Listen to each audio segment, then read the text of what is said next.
pull up. What? Yeah, we pulling up. What? Yeah, we about to pull up. Yeah, we about to pull up. Everybody watching like we dance.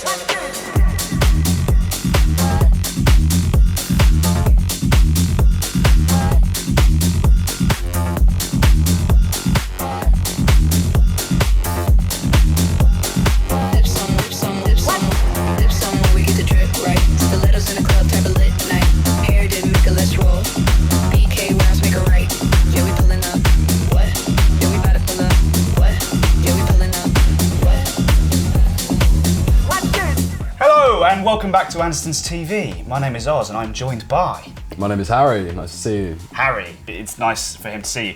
Anyway, I'm here in front of some DJ things. Aside from being a casual enthusiast in drum and bass and like bass line and stuff like that, you know, I dabble. Yeah. But I've never ever touched or tried to touch anything DJ related. Cool. And in front of us, you have assembled some starter things. I have indeed, yeah. So I've selected two of the best, in my opinion, beginner DJ controllers that we have on the market at the moment. Starting with the FLX2, the more compact version of the bigger brother, the FLX4. As you can see, it's considerably smaller, but both are actually really powerful, like super versatile units. So we're going to break it down a little bit as to why you might pick one over the other, some of the control features, and just go over both of them. Sure. I mean, well, before we even get into the gear, there's a lot of people on the channel, and if you're a casual enjoyer of the channel, obviously you would have seen Jack a lot, but this is an area we don't typically go into very often. Yeah. So Harry, if you would, explain to me and to the audience, what is a DJ? What is a DJ? I don't actually know. For this style of product, you're going to be having a controller, you're going to bring your laptop, and you're going to be able to play your songs from the laptop onto this. This is your control surface to manipulate, edit, control, do effects, and just basically control everything that's happening on the computer. So there's no music actually going through the device. So like a MIDI controller? Like a MIDI controller, yeah, very much the same way. So obviously different controllers have different features, different benefits, but that is, in essence, being a DJ, just manipulating your audio from your laptop. So what's the bare minimum things I would need on my controller to be able to I mean, there are similarities you can see straight off the bat. Both of these controllers have two channels on the mixer, so that will let you manipulate or edit two tracks at the same time. Right, so track one, track two. Track one, track two, very simple. Yeah, this being quite a sparse unit, I would assume that everything else on here is probably your like bare essentials to kind of get Exactly, they have dulled it down to the bare essentials deliberately, so no extra fluff, just the bare necessities, but what is everything you need to be a DJ. Okay, so everything you need on there. Track level. This is a crossfader, so you have your vertical faders for volume, but also an option to do a horizontal fader as well. Does exactly the same thing, just your preference as to what style you prefer. Okay, and is that what people hear at the front of the house, or is that what you hear in your headphones? Both. So you can, so you can set it to either or, but mainly be front of house. Yeah. Cool. Yeah. This stuff. Pads. So they are a combination of things. So they have dual functions. So you can start off with the button on the left, Q, which will let you trigger a song and hear it almost like you'd press a sample on a sample pad. So if you press Q and hold, it would stop playing when you let go of the button. But if you press play, then it will play. Okay, so latching and momentary. Exactly. Right. It's a good way of putting it. We're getting there. Okay, I'm understanding more and more. Yeah, we'll start you going. Yeah. I feel like to anyone who isn't already a DJ, the first thing they're going to notice on any controller is the jog wheels. The jog wheels. Yeah, so both are compact jog wheels. Neither of these are full size. The benefit of having a larger jog wheel is decreased sensitivity, so smaller movements are required. Yeah. Obviously, with a very small one, you're having to make very sensitive adjustments. Yes. Okay. Right. Which is a benefit, I suppose. Actually, if you were to go to the next model up, which is the FLX10, that does feature full size vinyls, which will get you closer to like the real scratch size, and much better benefits for that. So you've put this up. What is this doing that this can't? In essence, there's not that much. Realistically, it's the performance settings. So this section here is the effects section, which is not featured on here. Okay. You do have centralized effects on the FLX2, but this is a secondary. Inbuilt effects? Inbuilt effects. Okay, so there are some things that this is doing that the computer isn't doing. Yes, okay. But again, it's like the effects are living on your computer, just being triggered by the device here. So yeah, not onboard effects, just triggered ones. Interesting. Okay. So yeah, much more effects and beat controls on this unit, which would be a benefit as to upgrade. But if you're wanting just a very simple effects section, just the one rotary knob in the middle there, you'll find that on the FLX2. which is super nice actually. They sound great. Cool. I'm noticing there is an icon here. I'm not sure if the camera can see it. There's an icon here. It looks like phone connectivity or something. Yeah, that's it. Yeah, so both What would devices. you use your phone for? Well, you can actually use the app. So there is a Rekordbox app that you can connect and download if you wanted just to be a pure mobile DJ. So this is why you had me download the app. So what's the first stage? Okay, so I've bought this. Yep. Right. I want to become a DJ. Yep. I like D&B. Yeah. What am I doing? What are you doing? Yes. Obviously, you want to download Rekordbox, which is free to use when you buy the device. They're all hardware compatible. You can also use Serato. If you didn't want to use Rekordbox, for instance, which is the software we will go through on the computer. I see. So yeah, it is compatible. If you are using it on your mobile device though, Serato doesn't really work quite as well as a Rekordbox one. So if you are looking to be a mobile DJ, definitely get Rekordbox. Okay, so would these be the two pieces of software that most DJs will be using? Or Absolutely, yeah. Okay. I mean, it's primarily designed to work with Rekordbox, so you'll find that that's the best one to use. Because that's their proprietary software, That's the proprietary software. Gotcha. Yeah. Okay, Yeah. should we show the people out there Rekordbox? Yeah, sure, let's do it. Right. What is that? So we have Rekordbox open here. It's an exact mirror of what you can see on the hardware, but there are some extra features that you can access on the software that you can't see directly on here. So you can see there are some secondary functions for some of the features on here, so you can access them from the software as well. But it's very simple. You've got your left side over here, which is channel 1, and your right side, which is channel 2. If you are using a controller with multiple channels as well, let's say you had a 4-channel mixer, you can access that within here. There are performance modes where you can do 4 decks instead of 2. If you prefer the sort of Battlestar format, you can also go down to the vertical waveforms, which you'll see on some other controllers. Battlestar format, what's that? It's just like a bit of a slang term for DJs that use the controllers with the vertical waveforms. Right, okay, rather than horizontal. Yeah, more like scratching and sampling, like a bit more hip hop. So like for what we're doing, we're just going to do the old school standard format, horizontal. This is the thing where I come from a world of guitar and stuff like that. I'm not necessarily someone who belongs on this channel at all. Obviously musicians are all the same. We all have so much preference, and I imagine with DJing it's the same thing. We all have very, very specific things of how we like things to be set up. Yeah, absolutely. Right? So do you encounter that a lot? Where it's familiarity as well. I think if you're a DJ who's used to using anything Pioneer, then you want a uniform format, something that's going to be easily replicatable through different products. And I think that's what these products do really well, is they take the professional software format and controls and like simplify it down into this compact unit that just makes sense for any level of DJ. That's wicked. So we're looking at it from a beginner perspective, but even if you are a professional and you want something portable, super cheap, to like put in your backpack, play at a hotel, party, house party, that's where these things really excel. It's amazingly light as well. I guess again, like you say, because it's basically just a mini controller in a way. Yeah. There's not a lot to it. So easy, to just take it. So it's like you say, sling in your bag and just take it somewhere. Yeah, but it's great build quality. I mean, they're plastic and they're built to last. You can beat them up and they're good. Yeah. Yeah, solid. It's there. Yeah, absolutely. So that's the biggest benefit, but. Well, going off what you're saying as well, that also means that, let's say I was really, really into this and I'm going to keep going with this. If I wanted to upgrade, I'm not going to get caught out by any gotchas because I'm going to have a basic understanding, even through this, of what, generally speaking, everything does. Absolutely. I'm assuming as you go up the formats, like things are in the similar places. They are, okay, fine. Yeah, I mean, that's what separates Pioneer from all the rest. I mean, they are industry standard, but these products are like the perfect segue into the professional equipment that you'll find. So yes, the tempo adjustments are quite short, the faders are quite short, but again, that's just something that with experience you find you get more used to, and if anything will probably make you a better DJ starting on something like this and then moving up, because you'll fully understand the basics better. Well, I think that's way more important. This seems closer to an equivalent expensive DJ mixer than like a starter guitar would be to a more expensive guitar. With a fresh, brand new, cheap guitar, or affordable guitar, I should probably say, the action might be a bit crap and you might be uncomfortable. It's going to be tricky to learn. With this, you have everything where you need it. That's it. It's going to operate exactly how you want it to operate, and it's built well. Yeah. You can expect it to be built well. So I think it's really good of a company like Pioneer to make something like that for people who want to get into it, that has everything they need, while also just remaining like, I don't know, they haven't compromised too much. No, not really finding any compromises on this, to be honest. If it was bigger, great. Like maybe perhaps like they could do a similar version that was the same, just slightly larger.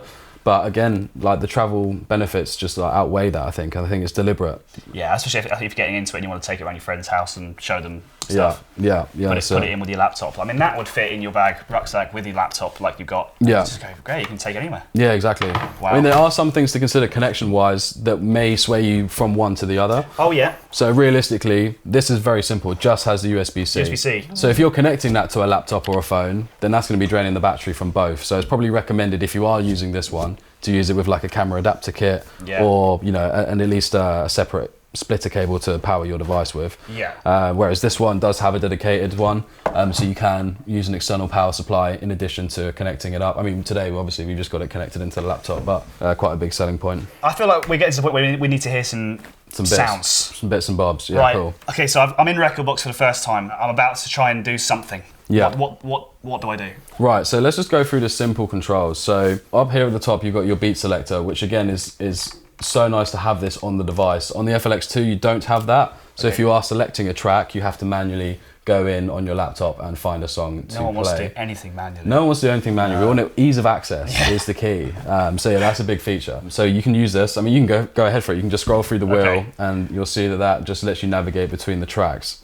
Oh, it's reassuringly stiff. Yeah, do you know what I mean? got Like, good not, action, but in a good way. It's like I don't think I'm gonna go past something. Yeah. I feel like I can accurately. Yeah, it's good. Yeah. I mean, I'm going to assume as well, as you go up in price range with these kind of things, I'm sure you start getting screens and things, so you can start. Absolutely. Okay, yeah, absolutely. Okay, cool. So obviously, okay. Let's just start with the first track. So you've selected your track. You have two options to load it to either left side or right side. Okay. So just for argument's sake, just load it to deck one, which is that one. Yeah. So that brings up one does the tune. come before two. It does indeed. Right now, it's come straight up from the beginning, so it's cue pointed from the start of the track. But if you wanted to adjust that, you can obviously set custom cue points to different parts throughout the song to start at different times. But for today, let's just start it from the beginning. And I'm assuming you can queue up drops and build-ups and all that stuff. Okay, fine. So that's again what this software is really good for. It lets you kind of pre-plan your sets to separate different segments like breakdowns, drops, vocal breaks, just so you know, you have little flags. I mean, the waveform is so clear. I mean, I almost wish that Doors had that clear of a interface. Does that make sense? I know this looks like a bit like a 747 cockpit the first time you stepped in one. I mean, for me anyway. Sure. But what I do know is I can look at something like Logic or Ableton and vaguely understand what I'm looking at. Yeah. And I look at that and I go, well, that looks clearer than what I remember Doors looking like. Yeah, it is. The RGB format's great as well because it helps you identify different sections like bass as different colour to tops. And so it really helps you That's awesome. identify the different sections. That should be on everything. I don't understand what it isn't. So it seems like it's auto tempo. Like it's got the transients. Yes, so it does. The so if we zoom in, is it like an auto detect kind of? Yes, you can set it up as an auto detect. Wow. So if there was a song you had in mind, like when you get into it and you're like, oh, I just want to do. Here's a song I'd love to mess around with. You can drag that in and kind of pretty quickly it's auto detected like transients and tempo and stuff like that. So every time you load a song into the software, it will auto identify the key, the tempo, the transients, which you can manually adjust because it might not get it right 100% of the time. So you can manually adjust that. So these grid markers that you can see will be set. Well, will identify the start of a bar or a section.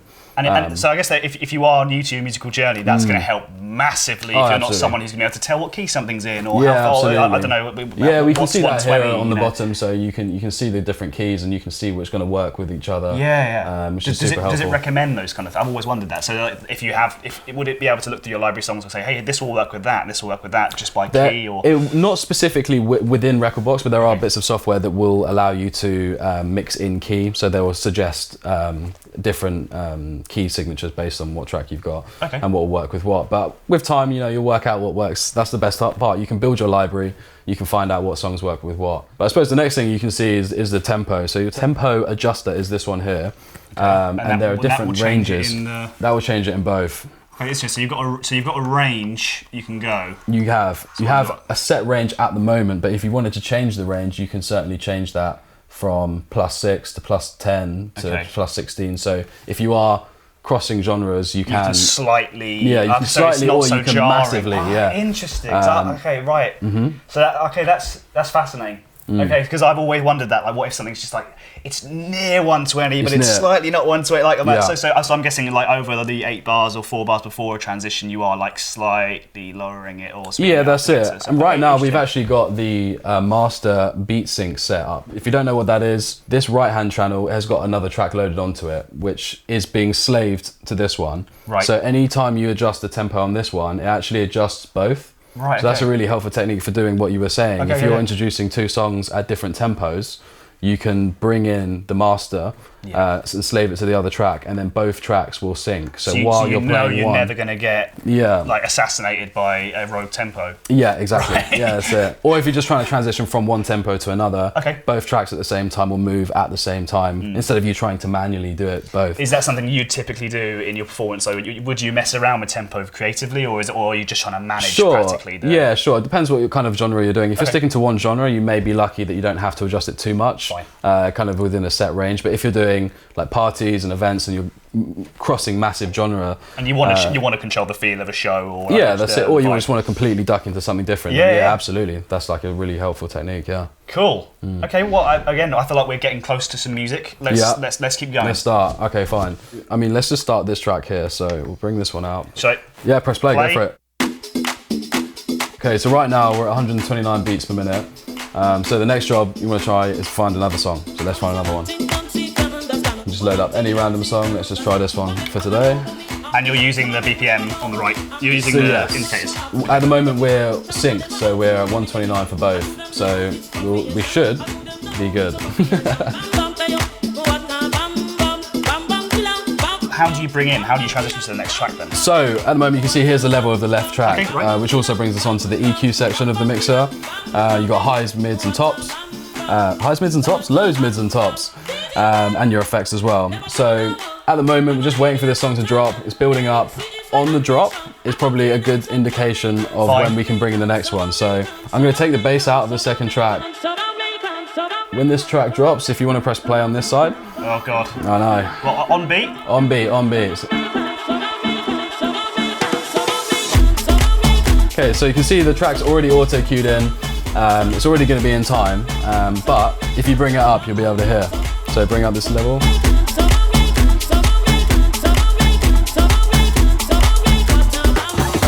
Cool, so you can leave them both in. So right, you've got two tunes in, they're Can we vibing. just hear the same? Fine. Yeah, yeah. So right now, I've taken the bass out of this one, but we want to, if you start reintroducing the bass into this right-hand channel. Cool, because the left side has now no bass in it, so it's like a Okay. perfect transition between. Your next job, you want to try and get rid of the first track you started with. Right. So maybe like EQ the bass out a little bit to the left. Nice. Oh, Okay. it's good. Nice and quick. Right. Yeah. Okay. That's good. I'm DJing. Yeah, you've done it. Right. Yeah, so that's as easy as that. Okay. It's simpler than I thought it was. If for having a basic understanding of what words mean. Yeah. You know, I know what EQ is.